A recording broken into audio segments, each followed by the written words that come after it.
Mi esposa vendió la caja de relojes de mi padre por $600. «Basura», dijo. «Daniel necesita dinero». Quedé devastado. Luego llamó el comprador. «Señor, uno de los relojes tiene algo grabado en su interior. Lo que encontré destruyó mi matrimonio y dejó al descubierto a un asesino que llevaba 12 años cazando ancianos. Mi padre lo sabía. Me dejó las pruebas. Me llamo Roland Hayes. Tengo 60 años. Durante los últimos 32 he trabajado como inspector de edificios para la ciudad de Columbus, Ohio. He dedicado mi vida a asegurarme de que las estructuras sean sólidas, de que los cimientos no cedan, de que las personas estén seguras en sus hogares. Irónico, ¿no? Podía detectar una debilidad estructural a 15 metros de distancia. Y sin embargo no vi la grieta que crecía en mi propia casa. Mi padre, Raymond Hayes, murió hace 8 meses, a los 83 años. Falleció mientras dormía, en paz, tal como había vivido. De profesión era relojero.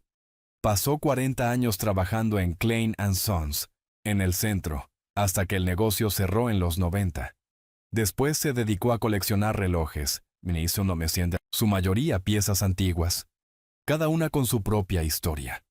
Se sentaba en el banco de trabajo del garaje, con las gafas de lectura apoyadas en la punta de la nariz, y me hablaba de cada engranaje, cada resorte, cada diminuto mecanismo que empujaba al tiempo hacia adelante.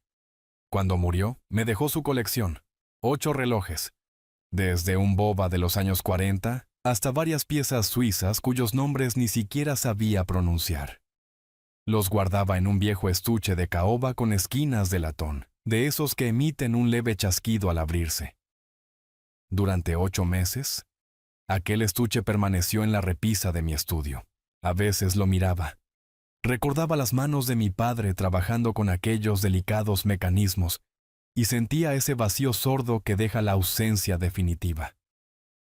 Esta mañana entré en el estudio con mi café. La repisa estaba vacía. Me quedé inmóvil, con la taza suspendida a medio camino de la boca, contemplando el espacio donde debía estar el estuche. El contorno de polvo seguía allí, más claro que la madera circundante. Sentí que el pecho se me tensaba. «Mónica», llamé. Entró desde la cocina secándose las manos con un paño. Su expresión era despreocupada, casi aburrida. «¿Qué? ¿Pasa?» «¿Dónde está el estuche de relojes de papá?» Mantuve la voz firme. Miró la repisa y luego volvió a mirarme. «Ah, eso. Lo vendí». Las palabras no tuvieron sentido al principio. «¿Qué hiciste?» «Lo vendí», repitió Mónica con un gesto displicente. Daniel necesitaba dinero para el depósito. En ese complejo de apartamentos querían el primer mes, el último, y la fianza por adelantado. Daniel. Su hijo de 30 años de su primer matrimonio. El mismo Daniel que llevaba 2 años entre oportunidades, viviendo gratis en nuestro sótano. «Esos relojes eran de mi padre», dije lentamente. «Basura», respondió con frialdad. «Daniel necesita dinero». Se encogió de hombros. Solo estaban ahí acumulando polvo. «Roland, ¿cuándo fue la última vez que abriste ese estuche?» Sentí que algo se desplazaba dentro de mí. Algo esencial. «¿Cuánto te dieron?» «600», respondió. Un tipo de Craigslist. Parecía encantado. $600. 8 relojes que mi padre había reunido durante 40 años. Fragmentos de su vida. ¿No se te ocurrió preguntarme antes? Mi voz era baja ahora, peligrosa. Los ojos de Mónica se entrecerraron. ¿Preguntarte? Llevas 8 meses deprimido. Alguien tenía que ser práctico. Daniel tiene una oportunidad. Una verdadera oportunidad para salir adelante. Dejé la taza con cuidado sobre el escritorio. La mano me temblaba. «Sal de aquí». «¿Perdón?» «Sal de mi estudio», dije sosteniéndole la mirada. «Ahora». Se marchó murmurando algo sobre mi dramatismo. Escuché sus pasos alejarse por el pasillo y luego el motor del coche encendiéndose en la entrada. Probablemente iba a casa de Daniel, a celebrar su pequeña victoria. Me senté frente al escritorio y miré la repisa vacía. 32 años inspeccionando edificios, buscando fallas estructurales, asegurándome de que las familias estuvieran seguras, y no había visto las termitas devorando mis propios cimientos. Sonó el teléfono. Número desconocido. Casi no contesté, pero algo me impulsó a hacerlo. ¿Señor Hayes? La voz de un hombre, mayor, cuidadosa. Mi nombre es Warren Daniels. Compré esta mañana una colección de relojes a su esposa. El pulso se me aceleró. ¿Sí? Hubo una pausa. Uno de los relojes tiene algo grabado en su interior. Tiene que venir ahora mismo. El taller de Warren Daniels estaba en el lado este de la ciudad, encajado entre una casa de empeños y un restaurante cerrado. El letrero sobre la puerta decía Daniels Timepieces, reparación y restauración. Las letras doradas. Estaban desvaídas, aparqué en el terreno de grava. Mi camioneta era el único vehículo, salvo un viejo Lincoln Continental que había conocido tiempos mejores. Dentro, el aire olía a aceite de máquina y madera antigua. Vitrinas de cristal cubrían las paredes, llenas de relojes en distintas fases de reparación. En la esquina del fondo dominaba un banco de trabajo repleto de herramientas diminutas y piezas imposibles de identificar. La luz del sol entraba por ventanas polvorientas, haciendo brillar el latón y la plata como estrellas atrapadas. Warren Daniels estaba detrás del mostrador, alto, casi 1,90 m, cabello blanco y hombros que aún conservaban la memoria de la fuerza. Debía rondar los 80, pero sus ojos eran agudos, evaluándome mientras me acercaba. Señor Hayes. Extendió una mano curtida. La estreché. Su apretón fue firme, respetuoso. Dijo que encontró algo. Así es, respondió Warren. Dudó un instante. Pero antes debo decirle algo. Su padre y yo nos conocíamos. Aquello me dejó paralizado. ¿Cómo dice? Raymond Hayes y yo fuimos socios, dijo en voz baja. Hace 43 años. Teníamos un taller de relojería aquí mismo en Columbus. Otro local, mismo oficio. Lo miré, tratando de asimilarlo. Papá nunca mencionó un socio. No lo habría hecho. Continuó Warren con un matiz de dolor antiguo. Nos peleamos en 1982. Fue grave. Hice algo de lo que no me siento orgulloso. Algo que quebró su confianza. Se separaron y nunca volvieron a hablarse. ¿Qué hizo? Warren apretó la mandíbula. Tomé dinero de la cuenta del negocio sin avisarle. Mi hija necesitaba una operación y entré en pánico. Pensaba devolverlo, pero Raymond lo descubrió antes. Tenía razón al enfadarse. La confianza lo es todo en una sociedad, y yo la traicioné. Se dirigió al banco de trabajo y tomó el estuche de caoba. El estuche de mi padre. Verlo en manos ajenas me encogió el hizo así en un pecho. Cuando su esposa llamó esta mañana para vender los relojes, continuó, y mencionó su apellido, sospeché. Luego los vi. Abrió el estuche con cuidado, casi con reverencia. Reconocí 3 piezas de inmediato. Su padre me los mostró hace años, antes de que todo se arruinara entre nosotros. Los relojes descansaban en sus compartimentos de terciopelo, pequeños universos de engranajes y agujas. Warren sacó un Omega Seamaster de 1952. La esfera seguía impecable pese a las décadas. «¿Este?», dijo dándole la vuelta. «Mire la parte trasera». Me lo entregó. Incliné el reloj hacia la luz. Entonces lo vi.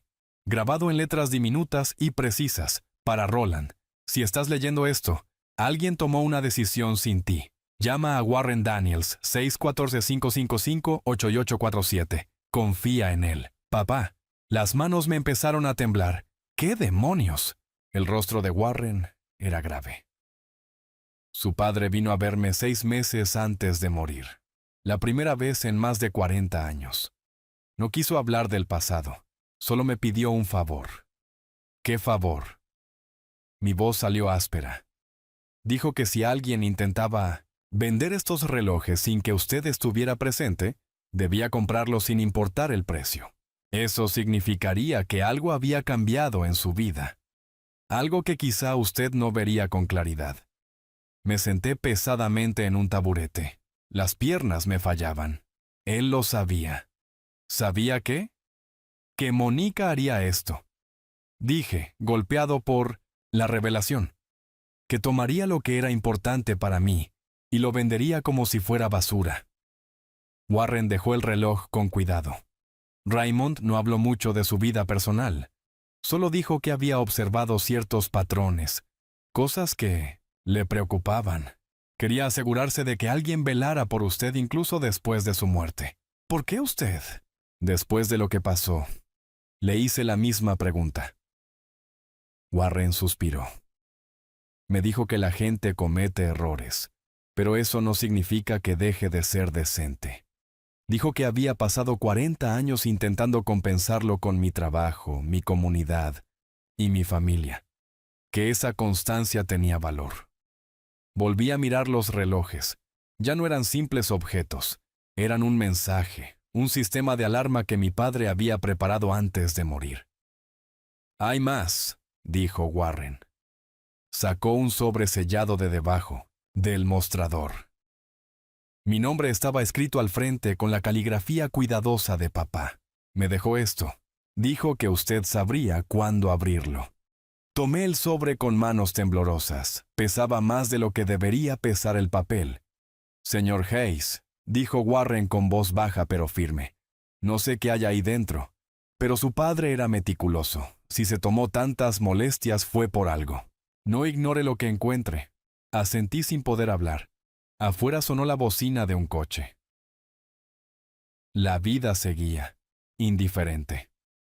Pero dentro de aquel taller polvoriento, rodeado de tiempo detenido, la voz de mi padre cruzaba la muerte para advertirme. Y por fin estaba escuchando. Abrí el sobre con cuidado. Dentro había 3 hojas dobladas y una fotografía pequeña que resbaló sobre el mostrador. Warren la atrapó antes de que cayera. «¿Es usted?» Miré un bebé de unos 6 meses en brazos de una nanda, mujer joven que no reconocía.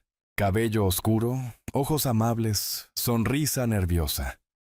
En el reverso, escrito con lápiz desvaído. Roland. 15 de marzo de 1965. Es mi fecha de nacimiento, dije lentamente.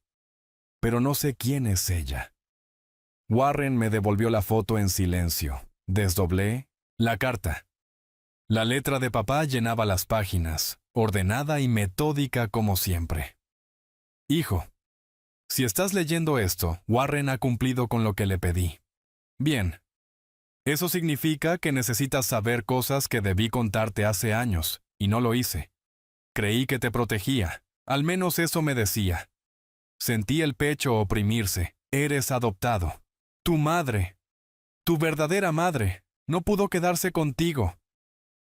Tenía 17 años, no estaba casada y estaba asustada. Tu padre biológico ya había muerto, en Vietnam, 3 meses antes de que nacieras. Te entregó a nosotros cuando tenías 3 días. Las palabras se volvieron borrosas. Parpadeé con fuerza y seguí leyendo. Se llamaba Elizabeth Thornton. Es la mujer de la fotografía. Nos hizo prometer que te daríamos una buena vida. Y lo hicimos. Tu madre y yo te amamos desde el primer momento. Fuiste nuestro en todo lo que realmente importa, pero ahora necesitas saber esto. Mónica lo sabe, encontró los papeles de adopción hace 2 años cuando revisaba el sótano. Me enfrentó con ellos. Quería saber si tú estabas enterado. Cuando le dije que no, vio una oportunidad. Las manos me temblaban cada vez más. Hijo, la he observado estos 2 años. La forma en que habla de tu verdadera familia. Cómo insinúa dudas. ¿Cómo presenta a Daniel? Como tu responsabilidad porque tú sabes lo que significa no tener lazos biológicos. Ha estado utilizando tu adopción como palanca, haciéndote sentir obligado a demostrar que perteneces. Dejé la carta. La vista me daba vueltas. Warren me acercó un vaso de agua. Bebí intentando estabilizar la respiración. ¿Está bien?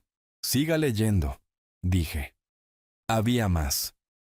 El mes pasado Mónica intentó acceder a tus registros médicos. Dijo que era por el seguro, pero el hospital lo marcó como sospechoso porque solicitó un estudio genético completo. Cuando la confronté, dijo que estaba preocupada por tus antecedentes familiares. Estaba construyendo un caso. El médico que gestionó la solicitud, el doctor Philip Grant, es su primo segundo. Investigué sobre él. Tiene 3 denuncias por mala praxis, todas resueltas en silencio. Se especializa en evaluaciones de competencia para planificación patrimonial. El suelo pareció inclinarse. Intentaba declararme incompetente. Warren apretó la mandíbula. Su padre lo sospechaba. Leí la última parte. He documentado todo. Fechas, conversaciones, solicitudes médicas. Warren tiene copias en su caja fuerte. También contacté a un abogado de confianza, Robert Kemp. Está esperando tu llamada. Hijo, lo siento. Siento no haberte hablado antes de la adopción. Siento no poder estar ahí para ayudarte. Pero debes entender algo. Mónica no se casó contigo, por amor. Se casó por seguridad. Y ahora que yo no estoy, cree que nadie podrá detenerla. Eres más fuerte de lo que crees. Vienes de una mujer valiente que tomó la decisión más difícil de su vida. Y fuiste criado por personas que te eligieron cada día. No permitas que nadie te haga sentir incompleto. Protégete. Confía en Warren.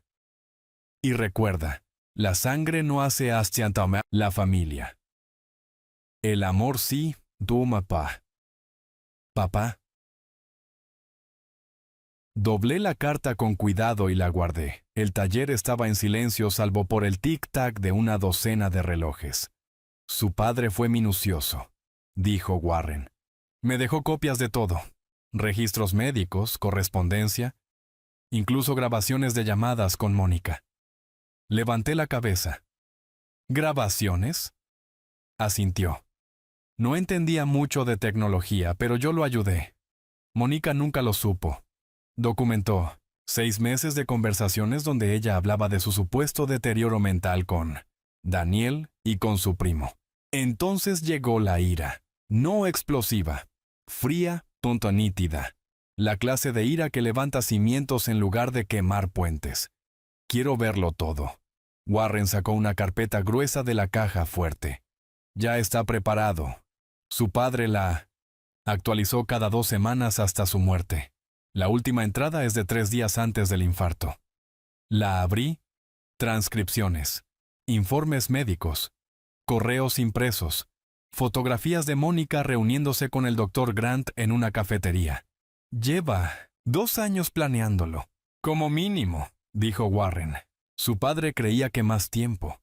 Pensaba que lo eligió precisamente porque era adoptado, porque supuso que se sentiría obligado a demostrar su valor cuidando a su hijo. Cerré la carpeta y lo miré. Quería que tuviera pruebas antes de que ella actuara. Quería que estuviera armado, respondió Warren. La pregunta es, ¿qué van a hacer con ellas? 3 horas después, estaba sentado en el despacho de Robert Kemp. La carpeta abierta sobre su escritorio de caoba, Kemp, tenía unos 50 años. Mirada penetrante y la calma de quien ha visto todas las formas posibles de traición humana. Llevaba 20 minutos leyendo en silencio. Por fin levantó la vista. Su padre era meticuloso. Todo esto es admisible. ¿A qué me enfrento exactamente? Sacó un documento. Solicitud de poder médico presentada hace 4 meses. Mónica afirmó que usted lo autorizó verbalmente, debido a un deterioro cognitivo progresivo. Se me hundió el estómago. Nunca autoricé nada. Lo sé, dijo Kemp. El tribunal lo rechazó porque nunca fue evaluado formalmente. Entonces acudió al Dr. Grant, deslizó otra hoja. Solicitud preliminar de evaluación psiquiátrica. No se completó. ¿Por qué? ¿Papá murió? Dije. Exactamente. Su muerte complicó el calendario. Ella lo necesitaba vulnerable, de duelo, distraído. La venta de los relojes fue una prueba. Me incliné hacia adelante. ¿Una prueba de qué? De si usted se defendería. Si lo aceptaba, sabría que podía avanzar más. Luego vendrían la casa, los ahorros. Todo pasaría gradualmente a control, conjunto, y finalmente solo a su nombre. Warren estaba sentado en una esquina escuchando. ¿Hasta dónde ha llegado?, preguntó. Kemp sacó otro documento. Presentó demanda de divorcio hace 2 semanas. Las palabras me golpearon como un puñetazo. ¿Qué? Demanda preventiva, explicó Kemp. En Ohio, quien presenta primero obtiene ciertas ventajas. Reclama 15 años de matrimonio, pensión conyugal, la mitad del valor de la casa y compensación por trabajo emocional y cuidado. ¿Cuidado? Casi me reí. ¿De qué? De usted, dijo Kemp con frialdad. Afirma que usted se ha vuelto dependiente, que ella administra las finanzas, toma decisiones médicas, que básicamente actúa como su tutora. Me recosté en la silla, aturdido. Nada de eso es cierto. La verdad no importa en las demandas iniciales, respondió Kemp. Lo importante es establecer una narrativa, pero aquí es donde se vuelve interesante. Sacó otra carpeta, más reciente. He estado vigilando las mociones del abogado de Mónica. Hace 3 días presentaron una solicitud de emergencia para congelar sus bienes, alegando que existe riesgo de que usted dilapide el patrimonio conyugal. Déjeme adivinar, dije. Quieren que ella tenga el control temporal. Correcto. La audiencia está fijada para el próximo miércoles. Warren se movió en su asiento. ¿Pueden ganar sin la documentación de su padre? Tal vez, admitió Kemp. Con ella no tienen ninguna posibilidad. Pero debemos actuar rápido. Miré el montón de pruebas. La vida que mi padre había pasado sus últimos meses protegiendo. ¿Qué debo hacer? La expresión de Kemp se endureció. Pasar al ataque. Presentaremos una contrademanda. Aportaremos pruebas de fraude y manipulación. Solicitaremos una investigación completa sobre la relación entre Mónica y el Dr. Grant y pediremos que se le bloquee el acceso a cualquier cuenta conjunta. Va a perder la cabeza, dije. Mejor, respondió Kemp. La gente enfadada comete errores. Ahora mismo cree que usted es pasivo, que está de duelo, que es fácil de manipular. Vamos a demostrarle lo contrario. Reaccionará de forma exagerada. Warren intervino. ¿Y Daniel? Kemp hojeó otro apartado. El hijo es interesante. No aparece en la demanda de divorcio, lo que sugiere que ella lo mantiene al margen. Probablemente como plan de respaldo. Pero su padre documentó varias conversaciones en las que Daniel hablaba de su casa como su futura inversión. Se me cerró el puño. Han estado contando con que yo muriera, desapareciera o fuera declarado incompetente, dije. Lo que le daría a Mónica control total como su tutora legal, añadió Kemp, con Daniel como beneficiario final. La imagen completa se volvió nítida. No se trataba solo de dinero ni de propiedades. Se trataba de borrarme por completo, convertirme en un inexistente, legal mientras conservaban mis bienes. Quiero luchar, dije. Por todo. Quiero que entiendan que eligieron al objetivo equivocado. Kemp sonrió, frío y profesional. Entonces empezamos mañana. Tendrá que firmar autorizaciones, prestar declaración completa y prepararse para los interrogatorios de Mónica y de su abogado. No será agradable. No me importa que sea agradable. Me importa la verdad. Warren se levantó y me estrechó la mano. Su padre estaría orgulloso. Sabía que aún quedaba firmeza dentro de usted, aunque lo hubiera olvidado. También me puse de pie. Sentía algo diferente dentro de mí. El dolor seguía allí, La traición seguía siendo reciente, pero debajo comenzaba a formarse algo más sólido. No, rabia, propósito. Una cosa más, dijo Kemp. Su padre dejó instrucciones sobre los relojes. Quería que se los quedara, pero también señaló que valen mucho más de lo que Mónica cree. ¿Cuánto más? Consultó un documento. La colección fue tasada en $47,000 hace 6 meses. Pero una pieza, un Patek Philippe de 1951, está valorada actualmente en aproximadamente $850,000. La cifra quedó suspendida en el aire. Ella lo vendió por 600, dije en voz baja. Sí, confirmó Kemp, lo que legalmente constituye destrucción de patrimonio conyugal. ¿Podemos usarlo? Miré a Warren, que asintió. Está en mi caja fuerte. Supe lo que era en cuanto lo vi. Todo lo que mi padre había construido, cada medida de protección que había dispuesto, empezaba a encajar. Había sabido que esto ocurriría, se había preparado. Me había dejado las herramientas. Ahora me correspondía usarlas. A la mañana siguiente conduje hasta la casa de mi hermana Janet en Westerville. Vivía en una ordenada casa de una sola planta con parterres de flores que, con toda seguridad, habían sido idea de Mónica, considerando lo mucho que Janet odiaba la jardinería. Su coche estaba en la entrada, estaba en casa. Llamé. No hubo respuesta. Volví a llamar con más fuerza. La puerta se abrió. Janet apareció en bata, taza de café en la mano. Su expresión pasó de la sorpresa a algo más reservado. «Roland», dijo con cautela, «es temprano. Tenemos que hablar». Dudó un instante y luego se apartó. «Pasa». La sala estaba decorada en tonos beige y crema. Segura, neutral. Las fotos familiares cubrían la repisa de la chimenea. Varias incluían a Mónica. Nunca me había dado cuenta de cuántas. «¿De qué se trata?», preguntó Janet, sentándose en su sillón como una reina en su trono. Yo permanecí de pie. «¿Desde cuándo conoces a Mónica?». Sus ojos vacilaron. «¿Qué clase de pregunta es esa?». «Desde que me casé con ella, obviamente». «Inténtalo otra». «¿Ves?», dije con calma. Papá llevaba registros. Tú y Mónica son amigas desde 2006. Un año antes de que me la presentaras. El color desapareció de su rostro. «Roland». «No», la interrumpí con voz dura. «No me insultes mintiéndome. Sé lo de los registros médicos. Sé que la ayudaste a acceder a mis archivos.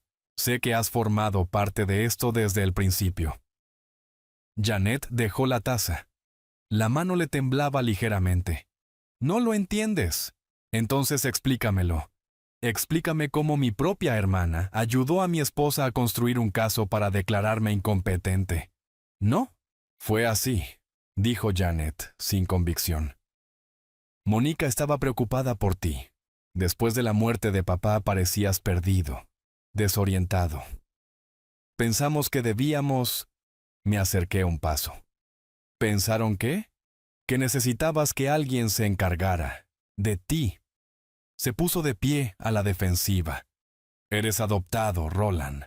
Nunca has tenido verdaderas obligaciones familiares. No entiendes lo que significa tener parientes de sangre que dependan de ti». Las palabras me golpearon como una bofetada. «¿Papá te dijo que la adopción me hacía menos familia?». «Papá no era tu verdadero padre», respondió Janet. Y ahí estaba. Verdad que había guardado durante años. «Él te eligió».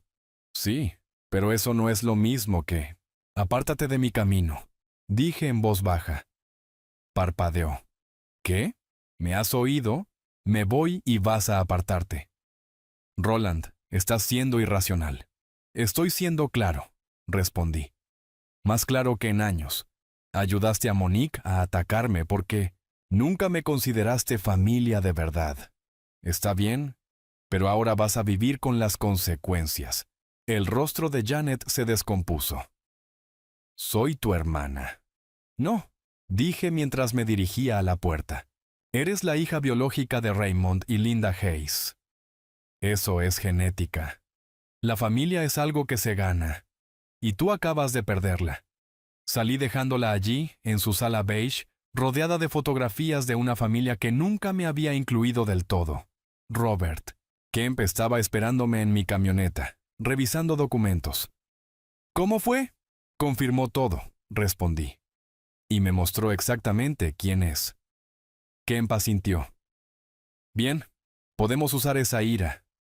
Canalízala hacia el caso. El abogado de Mónica ha solicitado una audiencia de emergencia para mañana. Están presionando fuerte. Que presionen. Se acabó dejar que me controlen. La sala del tribunal era más pequeña de lo que imaginaba, más oficina que escenario. La jueza Andrea Phillips presidía. Una mujer de unos 60 años, mirada aguda y ninguna tolerancia para tonterías. Mónica estaba sentada junto a su abogado, Paul Vickers, un hombre pulido con traje caro. ¿No me miró? Kemp presentó nuestra contrademanda con precisión metódica. Expuso la documentación de papá, solicitudes médicas, irregularidades financieras, grabaciones donde Mónica hablaba de mi supuesto deterioro mental. Vickers intentó interrumpir. Señoría, estas grabaciones se hicieron sin el conocimiento de la señora Hayes. En su propia casa. Kemp respondió con suavidad. Casa propiedad del padre del señor Hayes, donde tenía pleno derecho a grabar. Ohio es un estado de consentimiento unilateral. La jueza revisó las transcripciones en silencio. Por fin levantó la vista hacia Mónica. Señora Hayes intentó acceder a los registros médicos de su esposo sin autorización. La compostura de Mónica se resquebrajó. Estaba preocupada por su salud. ¿Sí o no? Sí, pero... solicitó una evaluación psiquiátrica sin su conocimiento ni consentimiento. Silencio. Señora Hayes, responda. Intentaba ayudarlo, dijo ella, alzando la voz. Su padre acababa de morir. Estaba claramente afectado. Señoría, intervino Kemp, tenemos pruebas de que la señora Hayes comenzó a planificar estas acciones 2 años antes de la muerte del padre del señor Hayes. Presentó la cronología, documentos.correos, electrónicos al tasador de relojes, transferencias a la cuenta de Daniel. La expresión de la jueza se volvió cada vez más fría. Finalmente habló. Señora Hayes, este tribunal considera que existen indicios suficientes de irregularidades financieras y posible fraude como para justificar una investigación. Todas las cuentas conjuntas quedan congeladas hasta completar una auditoría. Mónica palideció. Señoría, no tengo dónde ir. Tiene un hijo con un apartamento, aparentemente financiado con transferencias no autorizadas, respondió la jueza con sequedad. Le sugiero que se quede allí. Hizo sonar el mazo. Este caso pasa a fase de investigación completa. Nos reuniremos nuevamente en 30 días. El golpe del mazo resonó en la sala. Mónica se volvió hacia mí. Su máscara había desaparecido. En sus ojos había odio puro. Te vas a arrepentir, susurró al pasar. Sostuve su mirada. No, Mónica, tú te arrepentirás. 3 días después, Warren me llamó. He estado trabajando en algo. ¿Puedes venir al taller? Fui de inmediato. La colección de relojes estaba extendida sobre el banco de trabajo bajo luces intensas. Warren examinaba cada pieza con instrumentos de aumento. ¿Qué encontró? Tomó un Hamilton de 1947. Su padre era metódico, ¿verdad? Todo tenía un propósito, siempre. Entonces, ¿por qué coleccionaría 8 relojes y solo grabaría un mensaje en uno? Le dio la vuelta al Hamilton. La tapa estaba lisa. Empecé a pensar en los demás. ¿Y si hay más? Tomó un destornillador pequeño y abrió la caja con cuidado. Dentro, bajo el mecanismo, había un diminuto papel doblado sellado en plástico. ¿Cómo? ¿Lo supo? No lo sabía, admitió. Pero su padre y yo escondíamos notas en los relojes cuando trabajábamos juntos. Años después, los clientes regresaban con las piezas y encontraban mensajes. Era nuestra firma. Me entregó el papel, lo desplegué, la letra de papá. Más pequeña, pero precisa. Roland, si encontraste esto, significa que estás mirando más allá. Bien. Mónica fue mi cuidadora durante 6 meses antes de que te la presentara. Consiguió el puesto a través del centro de mayores. Me ayudaba con medicamentos, compras y citas médicas. No sospeché nada hasta que noté que faltaban tabletas de morfina. Cuando la confronté, dijo que yo había contado mal. Entonces empecé a documentar, apreté el papel. Nunca te lo dije porque parecías feliz. Era atenta, cariñosa, todo lo que llevabas años buscando. Pero observé y vi el patrón. No me ayudaba, me estudiaba. Aprendía sobre mis bienes, la familia, las debilidades. Cuando te comprometiste intenté advertirte. ¿Recuerdas cuando te dije que fueras prudente? Pensaste que era sobreprotección. Era algo específico.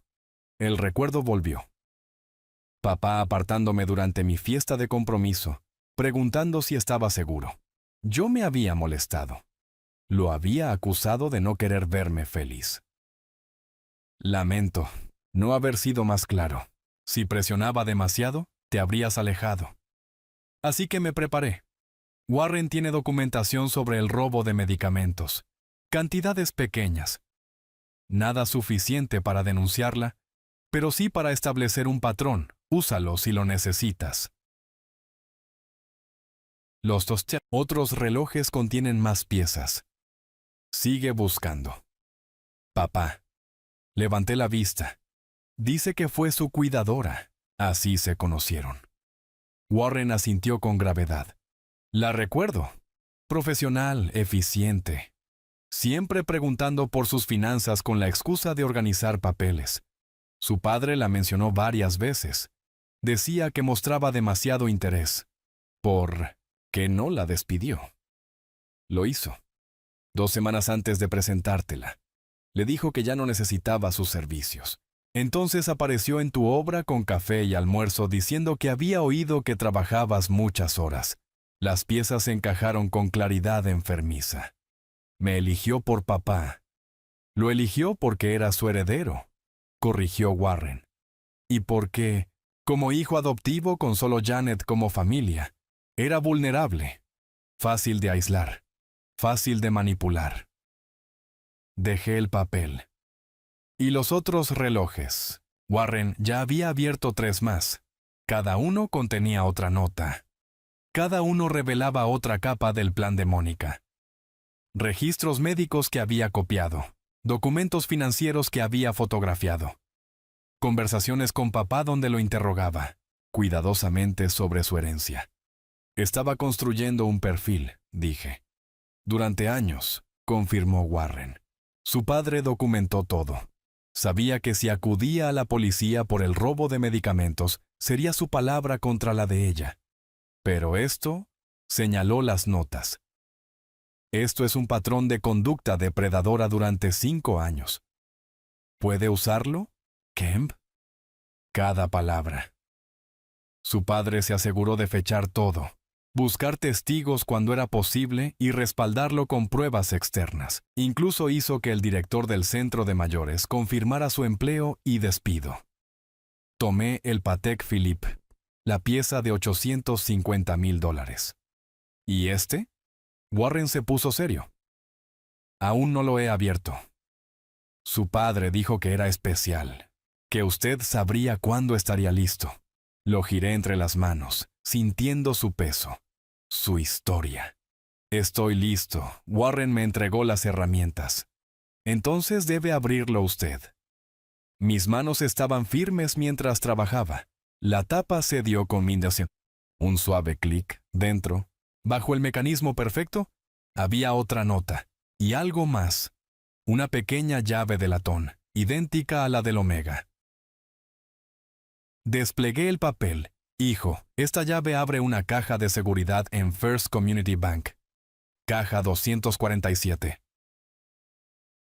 Dentro está todo lo que necesitas para terminar esto.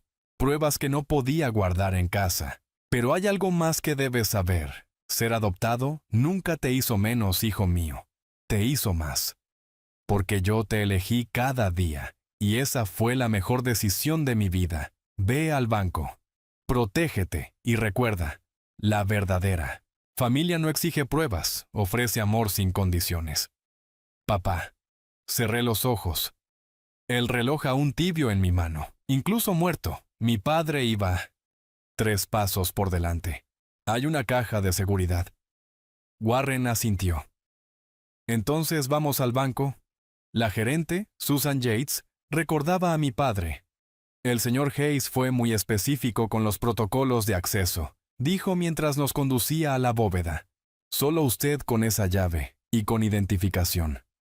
La caja era más grande de lo que esperaba. Dentro había 3 carpetas gruesas, una memoria USB y una carta sellada marcada. Abrir al final. Empecé por las carpetas. La primera contenía registros. Médicos. No de papá, de Mónica. Historial laboral en 3 agencias de cuidado de ancianos. Cada salida figuraba como renuncia, pero en los márgenes había notas. Cliente reportó medicamentos desaparecidos. La familia expresó preocupación por preguntas financieras. Comentarios sobre límites inapropiados. Lo ha hecho antes, dije. Warren señaló una sección resaltada. Su padre rastreó su historial laboral durante 12 años. El mismo patrón en cada empleo. 6 meses de servicio ejemplar. Luego renuncia repentina justo antes de que la familia empezara a sospechar. La segunda carpeta contenía registros financieros, estados de cuenta antes y después de cada empleo. Pequeños depósitos. 5,000 aquí, 8,000 allá. Siempre pocos, meses después de dejar a un cliente.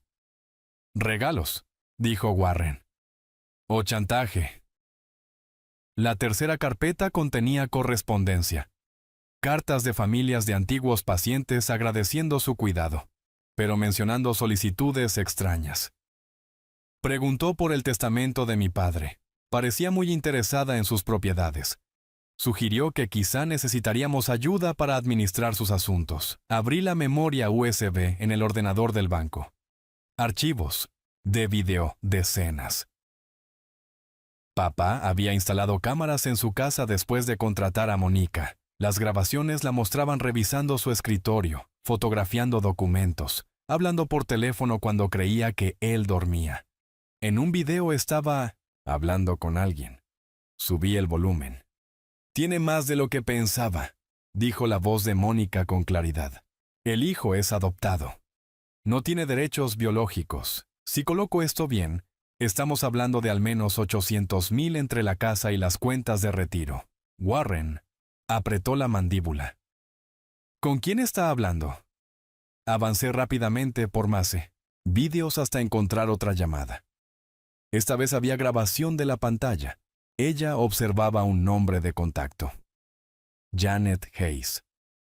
Tu hermana no estaba desde el principio, dijo Warren en voz baja. El último video estaba fechado una semana antes de la muerte de papá. Mónica aparecía sola en su casa, revisando un archivador. Sacó documentos de seguros, los fotografió y luego hizo otra llamada. Se está volviendo desconfiado, dijo. Me preguntó por la morfina. Creo que tenemos que actuar más rápido. Cuando se haya ido, Roland estará vulnerable, de duelo y solo. Fácil de manejar. Hizo una pausa, escuchando. No. Janet está de acuerdo. Se apoyará en la familia. Entonces consolidaremos el control. Primero el poder médico, luego el financiero. El tema de la adopción nos dará ventaja. Hará cualquier cosa para demostrar que pertenece. Detuve el video con las manos temblando de rabia contenida. Esto es conspiración, dijo Warren. Explotación financiera premeditada. Y posiblemente algo peor. Tomé la carta sellada que había dentro. El último mensaje de papá era breve. Roland, a estas alturas ya habrás visto lo que es Mónica. Lamento que hayas tenido que descubrirlo así. La enfrenté hace 3 días. Le dije que había documentado todo y que debía marcharse. Sonrió y dijo que no podía probar nada. Que nunca me creerías por encima de ella. Se equivocaba. Eres más fuerte de lo que imagina. Lleva estas pruebas a Kemp. Protecte y recuerda que te amé hasta mi último aliento. Nunca fuiste una segunda opción. Fuiste mi elección, la única que importó. Papá. La fecha de la carta era de 4 días antes de su ataque al corazón. Warren observó mi expresión. ¿Qué estás pensando? Estoy pensando que papá se enfrentó a una mujer que llevaba más de una década robando a ancianos. Dije lentamente. Y 4 días después murió de un infarto repentino. Un hombre sin antecedentes cardíacos. El rostro de Warren palideció. ¿Crees? ¿Qué? Creo que tenemos que llamar a Kemp, respondí. Y después a la policía. Porque si Mónica estuvo dispuesta a destruirme, ¿qué habría hecho con alguien que amenazaba con desenmascararla? La pregunta quedó suspendida en el aire, pesada e implacable. Pero yo ya conocía la respuesta. La había visto en sus ojos en el tribunal. Haría lo que fuera necesario. Y probablemente ya lo había hecho. La detective Rebecca Brennan del Departamento de Policía de Columbus revisó las pruebas con precisión clínica. Tenía poco más de 40 años, mirada aguda y una concentración que no dejaba escapar nada. Robert Kemp estaba sentado a mi lado mientras ella examinaba cada carpeta, cada video y cada transcripción. Esto es exhaustivo, dijo finalmente. Su padre documentó un patrón que abarca más de una década. ¿Pueden investigar su muerte? Pregunté directamente. Brennan levantó la vista. ¿Con base en esto, sí? Tendremos que exhumar el cuerpo y realizar un análisis toxicológico completo. La autopsia original fue básica.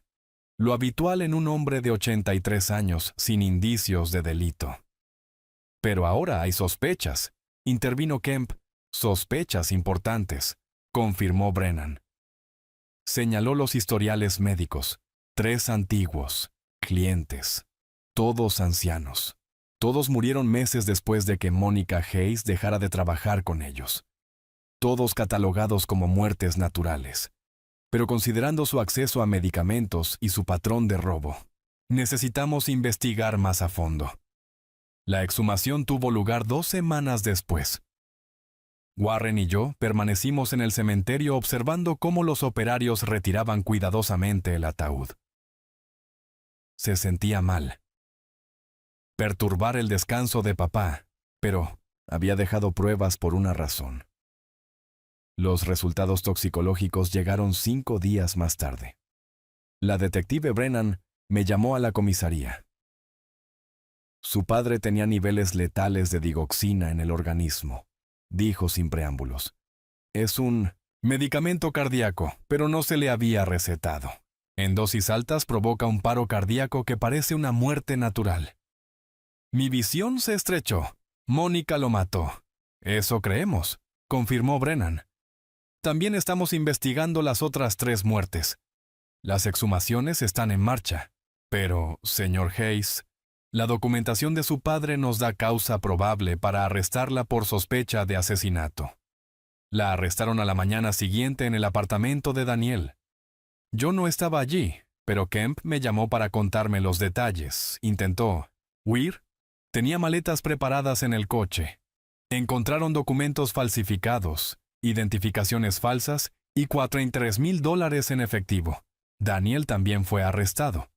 La investigación reveló que conocía los robos de medicamentos. Había ayudado a Mónica a conseguir talonarios de recetas de clínicas donde ella había trabajado. Afirmó que creía que solo se trataba de préstamos, pero las pruebas demostraban que había recibido $15,000 en 2 años. Janet fue interrogada. No fue acusada de asesinato, pero enfrentó cargos de conspiración por ayudar a Mónica a acceder a mis historiales médicos y participar en el intento de fraude. Su abogado negoció un acuerdo a cambio de testimonio.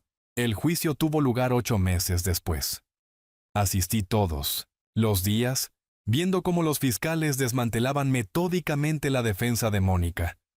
Presentaron los videos de papá, los registros de medicamentos, los testimonios de las familias de antiguos clientes y las pruebas forenses de las exhumaciones. El abogado de Mónica intentó argumentar que todo era circunstancial, pero el patrón era innegable. 4 clientes ancianos, todos muertos meses después de que ella dejara de trabajar con ellos. Todos con niveles elevados de digoxina. Yo había sido su quinto objetivo, el que la descubrió. El jurado deliberó durante 6 horas. Cuando regresaron, todos se pusieron de pie.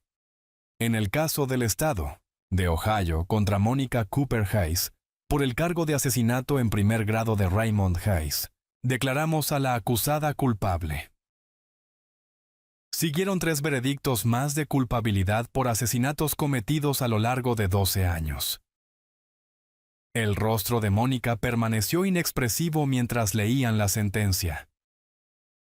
Cadena perpetua sin posibilidad de libertad. Condicional. Penas consecutivas. Daniel se declaró culpable de conspiración y fraude. Recibió 15 años. Janet aceptó su acuerdo. 3 años de libertad condicional y la pérdida permanente de privilegios de acceso a historiales médicos. Después de la sentencia, Warren me encontró fuera del tribunal. Tu padre estaría orgulloso, dijo. Me salvó la vida, respondí. Desde la tumba, Warren asintió. Te dio las herramientas. Tú libraste la batalla. 9 meses después del juicio, estaba en mi garaje frente al viejo banco de trabajo de papá, con un estuche de relojes de caoba abierto. Warren había restaurado cada pieza hasta dejarla en perfecto funcionamiento. Solo el Patek Philippe había sido valorado en $87,000 tras la autenticación, pero no pensaba venderlo. En esos 9 meses cambié muchas cosas. Vendí la casa que había compartido con Mónica. Demasiados fantasmas. Compré una vivienda más pequeña en Upper Arlington, con un taller propio. Warren me había estado enseñando reparación de relojes. Decía que tenía las manos firmes de mi padre. El divorcio se finalizó 3 meses atrás. Con Mónica en prisión fue rápido. Sin pensión, sin reparto de bienes. Solo disolución. Recuperé los $47,000 que había transferido a Daniel antes de la sentencia. Los deposité en un fideicomiso para los nietos de Catherine Thornton, la familia biológica que nunca conocí. Había contactado con Elizabeth Thornton, mi madre biológica. Nos reunimos 2 veces para tomar café. Ahora tenía más de 70 años, frágil, pero amable. Lloró al verme. Decía que se había preguntado cada día si había tomado la decisión correcta. Le dije que sí. Mis padres, Raymond y Linda Hayes, me lo habían dado todo. Janet escribió desde la libertad condicional. No respondí. Algunas traiciones no se curan con el tiempo. Mi trabajo como inspector de edificios ahora se sentía distinto. Siempre había sido bueno detectando debilidades estructurales. Ahora entendía por qué. Crecí adoptado, criado por un relojero que demostraba amor a través de la precisión. Aprendí a ver lo que otros no veían, a mirar bajo la superficie, a confiar. Pero verificar. Warren apareció en la puerta del garaje con 2 cafés. ¿Listo para la lección de hoy? Siempre. Formamos una sociedad. Warren y yo, Daniels and Hayes, servicios de relojería, restaurando el negocio que él y papá habían creado, 40 años antes de que el orgullo y los errores lo destruyeran. Esta vez construido sobre honestidad y propósito compartido. Mientras trabajábamos en un antiguo Omega S.A., mi teléfono vibró. Un mensaje de Robert Kemp. Demanda civil resuelta. Los antiguos empleadores de Mónica pagarán indemnizaciones a las familias de las víctimas. La documentación de tu padre fue irrefutable. Sonreí. El último regalo de papá seguía dando frutos. ¿Buenas noticias? preguntó Warren. Las mejores. ¿Cuáles? Justicia para quienes ya no pueden luchar por sí mismos. Warren asintió. Raymond lo aprobaría. Tomé el Patek Philippe y lo giré entre mis manos. En la tapa trasera había añadido una nueva inscripción bajo el mensaje original de papá. A Raymond Hayes, quien me enseñó que la familia es una elección, que el amor es acción y que el tiempo es el bien más valioso que podemos ofrecer. Tu hijo, Roland. Aquella noche me senté en el porche de mi nueva casa con un vaso de bourbon, contemplando la puesta de sol. La colección de relojes descansaba dentro, cada pieza marcando el tiempo con perfecta precisión. El legado de papá preservado y honrado. Sonó el teléfono. Elizabeth Thornton. «Hola», respondí. «Roland», dijo, suavemente. A veces aún me llamaba por mi nombre de nacimiento antes de corregirse. Hoy estuve pensando en tu padre. Nunca pude agradecerle haber hecho de ti el hombre que eres. Lo sabía, respondí. Eso es lo que importa. Hablamos durante 1 hora. Del clima, de su jardín. De mi negocio con Warren. Conversaciones normales entre dos personas que aprendían a conocerse sin el peso del pasado aplastando cada palabra. Cuando colgamos, permanecí sentado en el silencio de la tarde sintiendo algo que no había sentido en años. Paz. No exactamente felicidad. Todavía no. Pero sí la certeza firme de quien pisa terreno sólido. Papá me dio eso, no con sangre, sino con elección, con preparación cuidadosa, con amor incondicional. Me enseñó a ver con claridad y a confiar con prudencia. Dentro, los relojes seguían marcando el tiempo, 8 pequeños universos señalando el paso de los minutos, cada uno recordándome que los momentos más importantes no son los que nos suceden, sino los que elegimos. Papá me eligió. Warren eligió la redención. Yo elegí la verdad. Y el tiempo, paciente y preciso, siguió avanzando exactamente como debía.